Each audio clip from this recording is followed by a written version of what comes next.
Hey folks, welcome back to Cotton River Farm. We've got our hoop coop. You've seen it before. But we've had a lot of questions about predators. Now fortunately for us, we don't have a whole lot of problem here. We've had these coops for quite a while and haven't had any issues with them digging under it. However, you do have to take a little care when you're moving the coop so that you're on level ground. So we do sometimes have to fiddle around with it, make sure it's fitting flat to the ground. But we decided to put a predator apron on these to prevent that. And even though we don't have a lot of issues with predator, it will be nice not to have to worry so much about where we park it. If there's a slight gap under the frame of the coop, no worries. The predator apron will pivot down and prevent them from getting under it. Of course, you always want to keep a carabinger on your latch. Raccoons are notoriously good at finding their way into things. Your nesting box, you want to get something on there, either a double latch or something to prevent them from getting into it. So let's take a look at these aprons. It's just a piece of hog panel. We use the cattle panel for making the coop, but for the aprons that go on the sides, we'll use a hog panel, and it has a closer spacing here to prevent it from digging under it. Pretty simple. You just take a fence staple and drive it into the rail, and it's made so you can flip it up. You take a little wire hook and snap it on here to hold it while you move the coop. The front one here, when you pick up your tow rope, it raises that one up. The back one can just drag along the side. The two sides flip up, and when you're done, you just unhook the wire and flop it back down. So easy to have your predator control, flip up the two sides, drag it forward, and flip them back down. So real quick, we're going to take a 16-foot hog panel and show you how to cut it and install it on the coop as a predator apron. All right, we've got a hog panel. They have a closer spacing down on the bottom. So we're going to cut a 14-inch wide strip off of this. And these are 16 feet long, so we'll get an 8-foot strip for each side of the coop. And then the scrap we're going to use for the front and back. And we'll show you how we'll do that in a minute.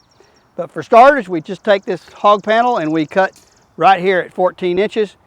We snip it off with these bolt cutters.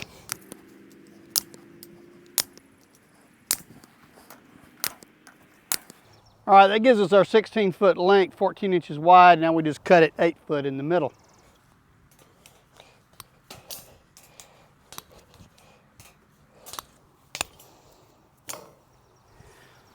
All right, we're going to attach it on the side of the coop. All right, we do this with just these galvanized fence staples. I'm just going to use 3 of them, one on either end, one in the middle, just to act as a hinge for putting this thing on here.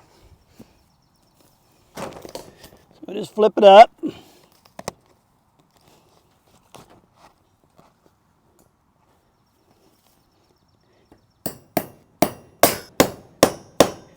You don't want to drive it tight because it needs to have room so it can pivot.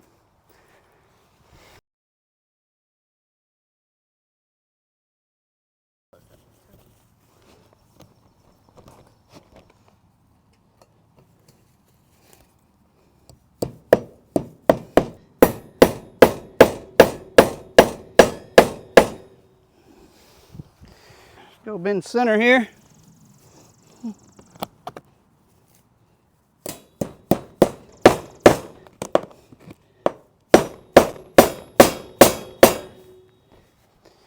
All right, so there you got it. You just flip it down. Okay, the remainder of this hog panel we're going to use on the two ends of the coop. So we're going to come over here 8 feet.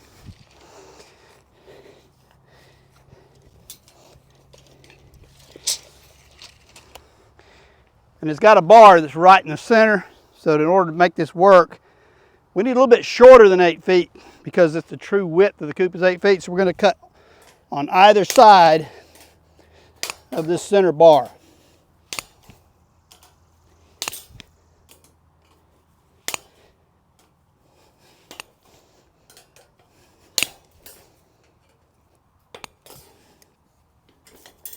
So you see we just cut that one center bar out and we've got two pieces that are just alike.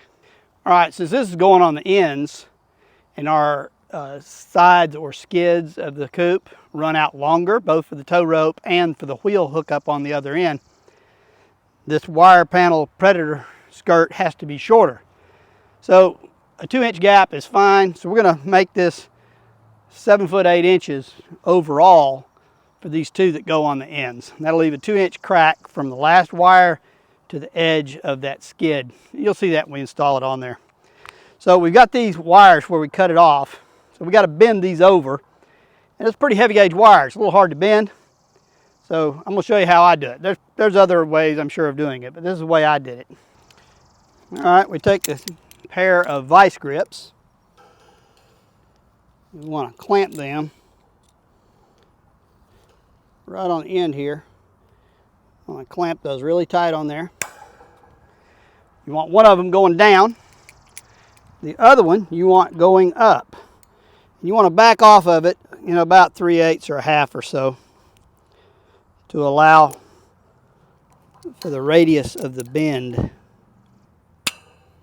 Okay, so you got one vice grip up, one vice grip down. So you take the crescent wrench and you want to put it right on the jaw of that vice grip. And do this other one the same way. And then this one holds the thing still while you bend it on the corner. So you see how that can work like that. You just keep repeating the same thing. Clamp your vice grip.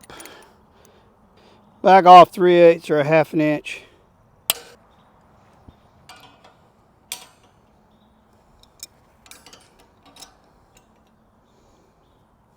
Pull back on this one. Bend it right on around. And just repeat it on the other one the same way. Now these, where you cut them with the bolt cutters, these can have a sharp edge on it, so always be careful doing it.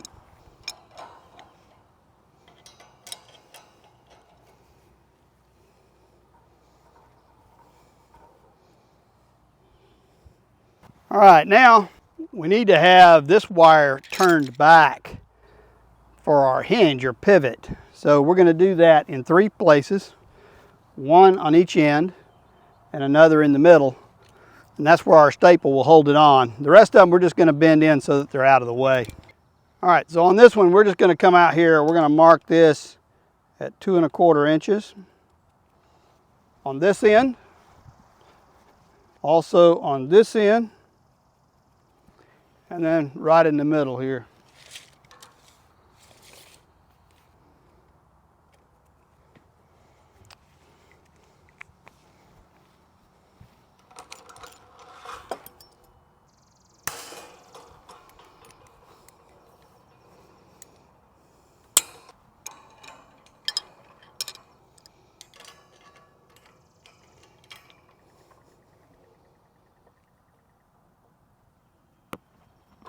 Now it gives us this little bend right here that we can put our staple on.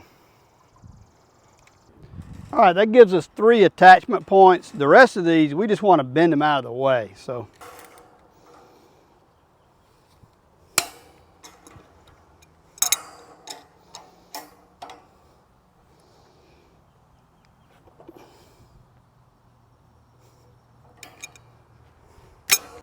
all right, we can just nail that on the coop.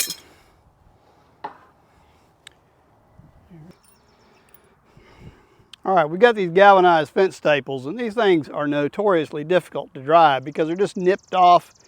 They want to walk around on you when you're trying to drive them. As you can see on these, they're irregular points. So we want to lift this up and drive the staple in. See how that wants to bend over? Trying to drive them, they all want to walk around on you. You don't want to drive them in there too tight because it needs room to pivot. And the traditional way people are building hoop coops, where they're trying to use this kind of staple on these panels all the way down the side, just makes it really, really difficult. Those stainless steel clips that we showed you are just really game changers as far as making it easy. But of course on these, we can't use that clip because we need to have a slack in it so this thing can pivot.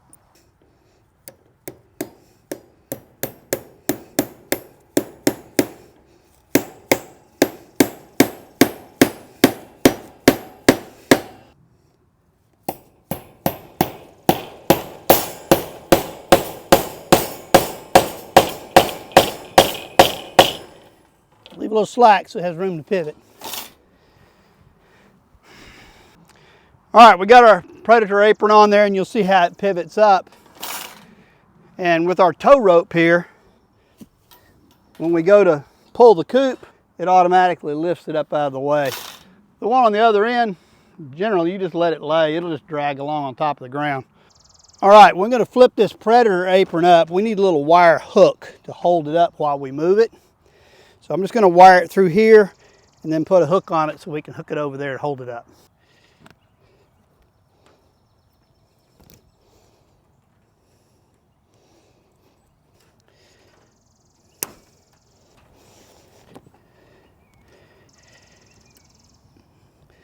All right, we just make a little hook on it like so.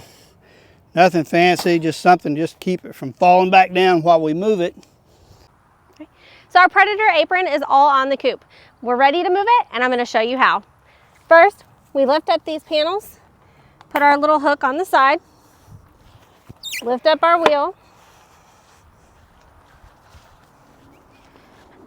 and the wheel on this side, and hook this panel over here. We don't have to worry about the one in the back. Unless you're in really tall grass, it usually just glides right along the ground. The one in the front, I'll show you why we don't have to lift that up. So here on the front, we don't have to do anything. Our tow rope will lift it up and out of the way, makes it super easy to move it.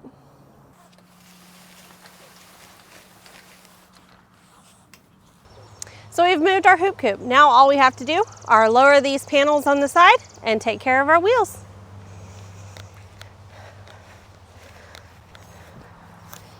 Unhook this wire,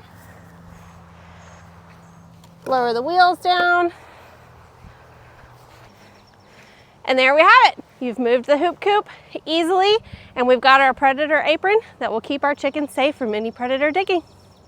Thanks for watching our hoop coop build video. Don't forget to like, share, and subscribe. Don't miss out on all of our great info and homesteading tips. Happy building.